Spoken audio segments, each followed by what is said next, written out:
একটা ক্লাসরুমে যেহেতু 30 জন যাবো, আমরা শুধু এইটুকুই জানি, আর বাকি তথ্য আমরা জানি না। যে সত্যি কথা সিরিয়াসলি যে আসলে আমরা কোন বিষয় নিয়ে ক্লাস করছি বা আমরা কী ধরনের এখানে ক্লাসে আসছি, টোটালি বিষয় আমরা এখনও অবগত না।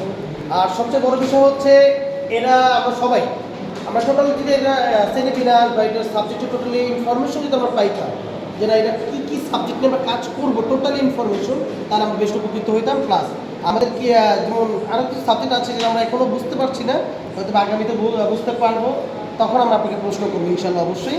আর এখন মোরদের সব কিছু মিলে খুবই ভালো লাগছে, কারণ এই প্রথম এইভাবে করে আমাদের কেউ শিক্ষা বা শেখার জন্য তাগিদ দিয়েছেন এবং এত সুন্দর সুন্দর সুন্দর 8টি থেকে 10টি বা 20টি ইংলিশ শব্দ আমাদের শেখাইছে। মানে এত সুন্দর কনফিডেন্স দিচ্ছে আমাদের, যা একটা ট্যুরিস্টদের আর একজন ফটোগ্রাফারের ভিতরে মেলবন্ধন তৈরি করার জন্য, সুন্দর একটা কমিউনিকেশন তৈরি করার জন্য কি বলে এটাকে রাস্তা তৈরি করে দিচ্ছে। অতএব আমরা আপনাদের প্রতি কৃতজ্ঞ এবং ব্রাকের থেকে কৃতজ্ঞ।